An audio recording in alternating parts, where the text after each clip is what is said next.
Hi everyone, we are today in Athens at Ocean DAO event. It's actually Ocean DAO Summit among future best builders in SUI. But let's firstly start about Pyth. Tell us what's Pyth and what are you doing at Pyth? GM everyone, first of all, thanks a ton for having me. SUI hub in Athens, been glorious so far.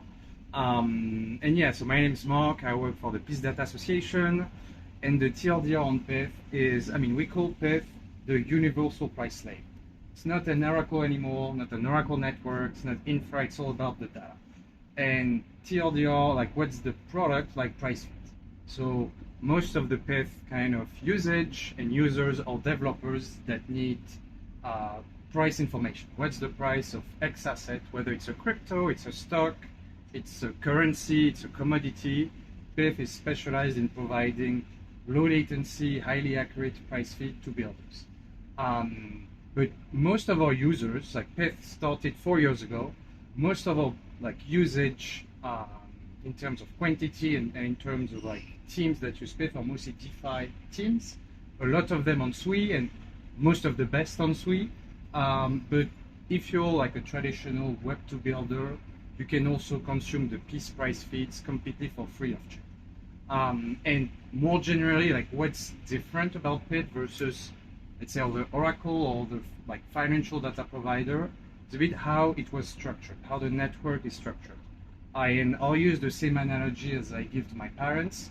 It's kind of built like Spotify, where we don't have Taylor Swift giving us songs or putting songs on the platform, but we have exchanges or trading firms giving their price information to the network. And then people on the developers that need this price information pretty much pay for it to access it and use it. So Pyth is very much this data marketplace where anyone can control it. People that have great financial data can contribute it for some revenue, and those that need it can consume it. Yes, so you're actually the most prominent, the biggest Oracle for SUI. SUI is the most emerging blockchain, and Pyth having a good place already in SUI. Tell us more. What makes you unique? Why people should use Pyth rather than others? Yes, what's special about Pyth? So first on this SUI, etc. Pyth was available on SUI day one. So I could find the date quickly on the mainnet launch of SUI, but one thing we were kind of very early on the Pyth side was recognizing the move language, whether it's beyond SUI, because you have other chains that do use this also, but we were very kind of early in being able to have our Oracle working on move chains. And SUI move is if SUI is a great blockchain on the user side, it's because you have a great technical side, great VM to build good apps, etc. And early days of SUI, why did Pyth become the biggest or the most used Oracle on SUI? After also on the second part, I'll say it's because Pyth is great, but it was also because Pyth was the first Oracle live on SUI. And so when you're building an ecosystem, especially DeFi, so for lending or derivatives app, you need an Oracle. Pyth being the first one was kind of an easy win. Easy sell. Exactly. But then as SUI grew and as SUI has now multiple billions on value moving every day on the chain, other oracles look at it and have deployed since. Still, Pyth is the most used there, and a bit linked to the introduction before. One great thing about Pyth is, given how it's structured, having the exchanges or the trading firms directly contributing the data to the Oracle and updating it every 100 milliseconds gives a very granular and accurate price feeds. Every 100? Wow. So we have two products right now. One is 400 milliseconds, the other is 10 milliseconds. 10 milliseconds? 10 milliseconds. But that's not for blockchain. Maybe Arbitrum can... At some point, we have other chains that tend towards the 10 millisecond, but it's also where Pyth, I think, differs from other oracles, is we don't want to just be infra or blockchain infra. Because infra, as most things, tend to be commoditized over the long term. And while in the early days of DeFi it makes sense. Like I want my Oracle to give me the price of Bitcoin. It can be a few bips wrong or like dislocated from the real price. But as the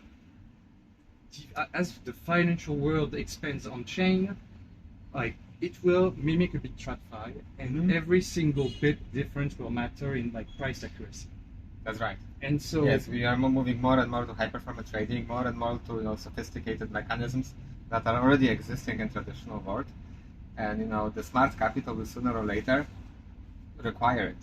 exactly. If you want to get trillions of dollars on chain, and for reference today the USD market is stablecoin USD dollar market on all the chains aggregate is I think below 300 billions. Yeah, I was going to say 150 top of mind. No, like the total supply, I think 200 billion is. Okay. Sorry, like Tether itself is about 160 billion. Okay, yeah, and circles like 60 or 70. So Yeah, 300 seems a good number. 250, below 300, right? I think that should be something like that. So yes, now if you look at like the forex market itself, right? Trillions. It's many trillions, right? It's I think dozens of trillions. And so Pyth more and more like, and I mean, especially this year it hit us, and I mean like also the broader Pyth community is, it's great to have good infra from the Oracle perspective, but if you have kind of mid-tier data, over time, like you're gonna get eaten alive. And so more and more we see Pyth more as a like data provider than a pure blockchain infra provider. Pyth still needs to deliver this this trustless verification of prices on blockchain, but more and more the Pyth growth is also like off-chain potential. Yeah. So Pyth had a great growth, yes, in I think last year mainly. But we've been looking at Pyth actually in my other project already 2 years ago. When did you main it? Something like that. 20, I would say May 21. Okay, 4 years ago. Right, so you had a good growth, you become like a number one data provider on Solana, I think, number one on Sui, right, targeting other blockchains as well. Yeah, so what is the recipe? How did you build that trust and adoption? So it's pretty hard. It's actually pretty hard to compete in the Oracle space, especially because or maybe we were. In hindsight, I don't know if we say we were very smart or very lucky in our decision. Identifying the right market. So initially, exactly, we first launched the first chain we were live on was Solana. Back then, no existing Oracle on Solana, no Chainlink, no nothing. Why Chainlink didn't go to Solana? 2021 was already hot for Solana. I don't know. Okay. I mean, it's a question to ask them, but overall, we were the first also Oracle on Solana. So again, like being first doesn't solve all the problem, but it does help at the beginning. So from kind of proof of concept on Solana native, we had traction on Solana. Then you had all this, it was L2 season, like all this Arbitrum, optimism getting big, etc. But the thing is, you had and still have today a big like Ethereum people versus Solana people, and like, oh, I cannot trust an Oracle that like lives on Solana. Like Solana back then had lots of outages. Nowadays it's fine, but it was true. Like if the Oracle lives on Solana, you're on another chain. Do you really want to trust that Solana will be up at all times? So from this V1 in 21, we kind of we had the whole market on Solana, but we had zero market share elsewhere. From there, we kind of pivoted into let's have our Oracle lives on its own environment. It's a Solana fork. Like we didn't go that deep. Like, okay, we know Solana well, let's fork it. The Oracle lives here. And so you really launched the whole. So we have an app chain. It's called PythNet. Yeah, I know, but I didn't know it's a Solana fork. It's a fork with a few tweaks. Okay. Like you cannot deploy a smart contract on it, or the rent is very high. Because like this chain is very just permission deployment. Exactly, it's a proof of stake authority chain. Each publisher is a validator, and nothing else happens than just like transaction with price metadata aggregation. But from this, we were actually the first one kind of creating those on-demand or full Oracle design, whereby anyone on any chain could actually look at the Pyth app chain, see what's the price of Bitcoin, of Sui, send it directly on Optimism, on Arbitrum, on Sui, on Solana. So this V2, we were somehow half lucky, half very intelligent, as in it was a very bespoke model, very scalable design. And so that's why Pyth today. So you just were able to create a network effect. Like for, we can Oracle. deploy to a chain in a day. Like we don't need infrastructure. We just need to deploy a smart contract that verifies. But then you need to have sort of infrastructure, yes, because you have access to RPC. You need to provide. That's up to the user of these prices. And when I say users, it's a B2B product mostly, Right. so it's developers. So the only infra is made at the Your app network. chain exactly, but it's done by publisher, which are also validated. But so most of the time, don't need no infra, just deploy a smart contract.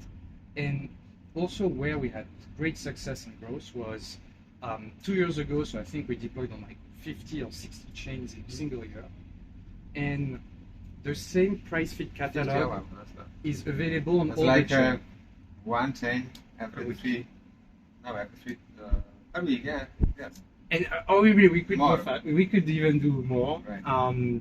But it was also the time then where it was very much like those GMX V2 time, like Oracle proof dexes on all the chains.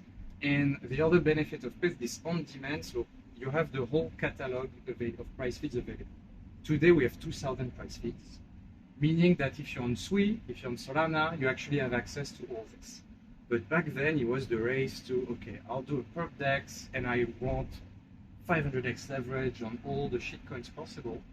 And it was Pyth at the same time was available. So we had a big growth, like from 2 years ago, around like all these EVM chain that had pretty much the same copy pasta derivatives protocol.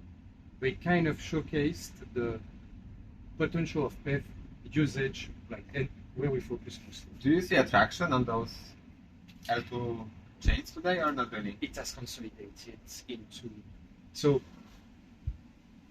you have maybe 5 generalized L2, as in Optimism, Arbitrum, Base. And after I say 5, I would have trouble to give you 2 other names. Yeah. Or I mean. Yeah, I mean the ZK rollups they didn't good attraction any. And and it's regardless of the tech, whether it's ZK Sync, Scroll, like you or Linear, for example, abstracts actually finding a niche. So you have maybe 3 to 5 generalized L2 that can make sense because it's arguably a bit like an R1. And then after, I think we have very focused L2 abstract, like the streaming content chain. How about Sui? Sui. So what I love, and for example, I mean, it tech-wise or at least mentally, I still kind of compare it quite a bit to Aptos. It was launched a bit at the same time or close enough. Aptos got a head start. Head start, yeah. What I've been surprised, positively shocked by Sui is the ecosystem found a perfect size of, you have quite a big number of teams, but not 200s. And so you still have, let's say, and they're very solid. Exactly. Shipping. 10, 20 apps that are worth to use as a user. Yeah, but those 20 apps that are on the mainnet today, I mean, I guess no, there are many. I'm sure there are hundreds of apps, but you have 10, 20 apps that are, blue chips already. Exactly. And so I think you had a bit like more developers, for example, on Sui and Aptos. And you had like amazing team, and we've been lucky enough to work with them from Bluefin, Swiland, etc. that very much cared about user experience. Yes. Like on EVM land or Solana land, it's still a bit like, oh, I'm trying to optimize my protocol design, while Sui was much more around make it sexy to use an app. Yeah, so I was doing a lot of work with Cosmos, also near in Ethereum. I must say that I was always looking at Cosmos that you can really customize. If you have a good tag, the UX is pretty good, but the coding experience, DevX, especially for UI, it's shitty. In Sui, everything is just there, almost perfect compared to anything else. And what I sincerely love also about Sui is you have these very big and like I don't want to say side endeavor, but endeavor like being in parallel, like walrus, having your kind of ecosystem Filecoin is amazing. You have all batteries. The I mean, Deep Book, for example, bring the club infra for everyone. Anyone can build on it. So I think you had a even great, Dexes, right? Exactly. So I think you had a great like mixture of services, infra, batteries. And I'm not just gonna fork your code to launch my own thing. It was like we kind of understand soft agreement, like it's a public good, and if we all use the same thing, it'll be more beneficial for us. So actually, that is a part of that thing because users, developers can access the data for free. Exactly. So we've been, I mean, day one supporter of the Sui network, and it's also greatly thanks to Miss Tan Labs and the Sui Foundation. And yes, so the Pyth Oracle I mentioned, it works as an on-demand Oracle. So usually it means that the Oracle itself, I mean, it keeps updating prices on its own environment, but it doesn't proactively send price updates on the chain you might be building on. Right. Anyone can trigger price update. Existing Oracle network, they all push themselves the prices, so they have infra, etc. But so Pyth, while it's more scalable, let's say for us or for the network, it can make the developer experience using Pyth a bit worse, as in you have more things to do to use the Oracle. So thanks to Sui Foundation, we have sponsored feeds on Sui, we call them this. So it just means that the Peace Data Association, one of the contributors to the network, proactively do price updates for about 30-35 price feeds on Sui. Every 15 seconds, every 30 seconds, depending on and then if someone was more granular, it's the premium model what people have to pay. Exactly. So you kind of have this baseline of 30 price feeds that update every 15 seconds with nothing to do. You can just read the value on chain. But if you are, let's say, a protocol like Bluefin, and you want to have a price update whenever there's a trade, you can permissionlessly trigger a price update. So it kind of combines the best of both worlds, where you have this free, easy experience, and if you're a bit more on the like longer tail curve of I want custom thing, I'm willing to pay extra to cover these gas costs to have something more performant, you can do it. Yeah, that's amazing. This is what I love in Sui. You have so many batteries included, and still the the DevX is great, UX is great. Let's switch Bitcoin. We are in the middle of our Believers campaign. We're inviting Pyth to join Bitcoin, but firstly, let me ask your perception about Bitcoin market. How much do you see demand for Bitcoin prices, Bitcoin fees, Bitcoin derivatives? Maybe tell us what kind of a Bitcoin data do you provide today? So first thing on Bitcoin, I always kind of take my parents as the first kind of, how do they see crypto? Exactly, where are we at in the general awareness? If I were to talk crypto to my parents today, and I did this 2-3 years ago, they just were like, can you buy Bitcoin for me? They understand Bitcoin, they don't understand anything else. And it's fine enough for them. So Bitcoin is very much in the worldwide mindshare, the only crypto that people know. Exactly. I very often do this example. I made this in my keynotes. I really love this example. Yes, you go to a taxi driver, you can talk about Bitcoin, and he will continue the conversation because it's in his mindshare. If you start talking about Sol, what are you talking to me? Solana? What is this? And but what's kind of sad is from this, let's say, worldwide renown, and it's $1 trillion asset now, you still have, and I guess we're going to go into BTCFi and the Believer here, you still have, and even as a Bitcoin holder, I can almost do nothing with it. And when I say nothing with it, is on-chain finance, DeFi, like your security asset. Taking a loan against it, getting yield on my Bitcoin, you still have a very poor, let's say, BTCFi offer to more like savvy users. Like I think at some point, I did wrap my Bitcoin on Ethereum, deposited here and there, but yield was pretty low, and it was kind of not very. Yeah, even a hardcore cash believer, yes. If someone is just keeping the cash in money, the bank makes money on the cash. Always someone makes money on the assets. Bitcoin, grows, but we should have a good tool, secure, sustainable tool to make it work for us. And the one thing also that's I think very important when you bring Bitcoin on other chain, it's to Bitcoin max. Yeah, but I was going to bring more like Bitcoin. I see it more as an asset than a blockchain. The asset comes from the blockchain, Correct. but the thing is, Bitcoin maxis. Nothing against maxis, but they're very about the chain. Bitcoin should live on Bitcoin, not anywhere else. I kind of disagree, but the thing is, arguably no one cares about it. And this is one thing that every day, 4 years into Pyth, and Oracle is very a techie thing, arguably no one or very little people care about it. You just care about good user experience and having value, like the perception in general, right? Like, you don't want to be like, if you see that something is scammy, like Milky Way, whatever, then, it's already reservation, right? Bitcoin, crosses that because Bitcoin is perceived probably still by high risky asset, but it already crossed that chasm, and people want to have Bitcoin. And where I think BTCFi should focus, and I hope we'll see this with the believer, is like Sui is great tech, but no one needs to know it's on Sui. Or at least, like, my parents don't need to know. It should be a nice mobile app. They have a bit of Bitcoin. They just click a couple buttons, and they get some yield. They get a loan against it. Exactly. The user wants to have a good experience, feels safe, feels that the experience that he's making with the app, with the tool, solves his problems, that he can advance. Yeah. So I think very much like let's forget the wrap. Arguably, we should build better tech than let's say the wrap Bitcoin and other things.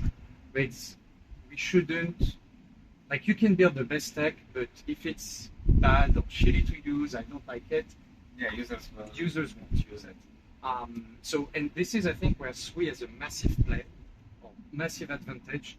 Like, every single teams, we've been working with, they have an amazing UI, amazing UX, and I think people would start using Bitcoin here. That's like a nice way where we basically wrap here this conversation, right? That Sui really provides those batteries, where now applying Bitcoin to users, those batteries really matter, because we can provide good service without compromising on the blockchain nature. And with native tech, we want to add Bitcoin to that. So it's like a perfect foundation. And you guys also are part of the story, because there are some applications that need data feeds. So how do you see already demand for Bitcoin in, let's say, other chains, and how do you see the upcoming demand for Sui? Where we need to focus on, or what's your call to action for builders? So the first thing on Pyth side, most of the Pyth product is for developer of DeFi apps. So whether Bluefin, that is perps trading. They also have Spot and other things, and also have AlphaFi as a lending protocol, Sweeland, Navi, Scallop. Most of these apps, for now, they need Oracle. Without Oracle, they won't function. Exactly. They need to know what's the price of token A, token B, BTC, etc. And every of the DeFi product, they really, when you are talking with them, every one of them, they want to have Bitcoin volume. They want to have Bitcoin users. Exactly. And they need to have then, by reference, Pyth. And whenever, and we also look forward to actually, we have a BTC, the native BTC price feed. We also have many derivative, you already have many derivative or wrap Bitcoin that exist. WBTC, you have MBTC of Merlin, you have TBTC of Threshold. Looking forward to BTC native, so we have a proper BTC native price feed. Web3 native Bitcoin. Exactly. That's just empower Sui builders to be able to accept a greatly designed Bitcoin product on Sui, so that and build derivatives around them, right? WBTC exists, Lombard BTC exists, Lombards are our great friends. We should be able to kind of compose them, working together, but still, yes, we need to have a good price feed